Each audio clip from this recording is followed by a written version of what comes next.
Le jeu du parcours se joue par équipe, avec la particularité que pour gagner, il ne s'agit pas seulement de ramener le plus de balles dans la zone finale, mais d'être capable d'afficher la bonne quantité de balles sur son compteur. Nous nous appuyons sur l'intérêt des enfants pour les parcours pour travailler un enjeu didactique important en cycle 2, la construction de la dizaine.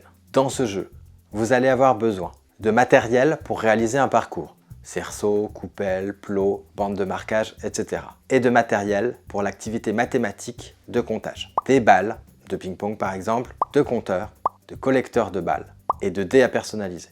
L'installation est identique pour chaque équipe, avec autant de parcours que d'équipes. L'espace est composé de 3 zones.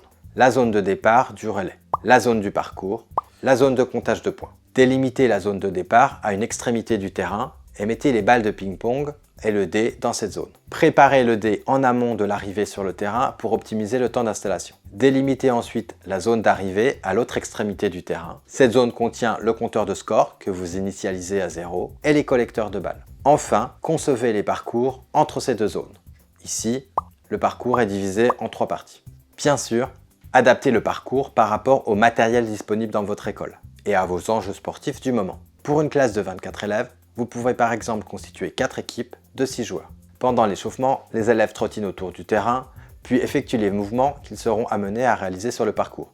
Saut à cloche-pied, à pieds joints, etc. Lorsque votre parcours est prêt, réalisez les équipes et poursuivez l'échauffement sur le parcours, en vous assurant que tous les élèves réalisent correctement le parcours. Si les élèves ne sont pas habitués, vous pouvez effectuer un premier jeu de relais uniquement sur le parcours et introduisez ensuite la partie du comptage. Les règles sont les suivantes. Tous les élèves d'une même équipe sont placés dans leur zone de départ en file indienne. Les premiers joueurs de chaque équipe lancent le dé et prennent autant de balles que leur indique le dé. Ils les mettent dans une boîte fermée. Au top départ, ils s'élancent et réalisent le parcours sans faire tomber les balles. Si l'élève fait tomber une balle, il a le droit de recommencer une fois au début du parcours. Lorsqu'il atteint la zone d'arrivée, il dépose les balles dans le collecteur de balles, il modifie le nombre affiché sur le compteur en fonction du nombre de balles apportées, il contourne le parcours pour revenir dans sa zone de départ, il tape dans la main du prochain coureur qui s'élance alors, et il donne sa boîte au deuxième joueur de la file qui peut alors lancer le dé à son tour et préparer le nombre de balles dans la boîte. Les relais se poursuivent jusqu'à l'arrêt du jeu par l'enseignant. À la fin du temps imparti, vous rassemblez les élèves autour de la zone d'arrivée et vous vérifiez avec les élèves le score obtenu sur le compteur en dénombrant les balles. La façon de dénombrer pourra varier selon vos enjeux didactiques, nous le verrons tout à l'heure. Si le score affiché sur le compteur correspond au nombre de balles dénombrées dans les collecteurs, l'équipe a réussi son défi. 10, 20, et là il y en a combien? Il y en a 8, donc 20 plus 8. 28, je regarde 28. Défi relevé, vous aurez les points. Parmi les équipes ayant réussi leur défi, celle qui a ramené le plus de balles remporte la partie. S'il y a plusieurs manches, alors vous pouvez attribuer 4 points pour la première équipe qui a le plus de balles, 3 points pour la deuxième équipe, 2 points pour la troisième équipe, etc. L'équipe gagnante sera celle qui a le plus de points à l'issue de toutes les manches. Par contre, si le score affiché sur le compteur ne correspond pas, alors l'équipe ne gagne aucun point. Voici quelques conseils pratiques. Créez tout d'abord un parcours adapté à vos enjeux sportifs du moment. Saut à pieds joints, cloche-pied, slalom, etc.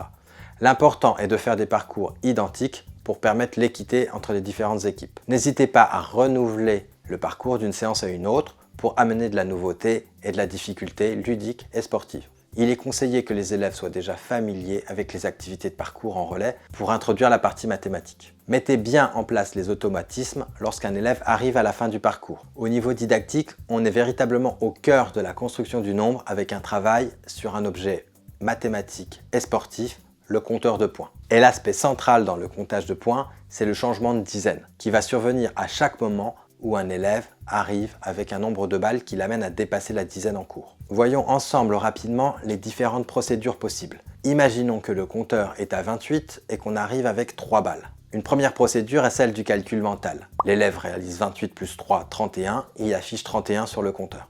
Une deuxième stratégie est celle de s'occuper uniquement du compteur. L'enfant apporte 3 balles, il tourne 3 fois le compteur des unités, c'est-à-dire autant de fois qu'il y a de balles, puis il incrémente une fois le compteur des dizaines.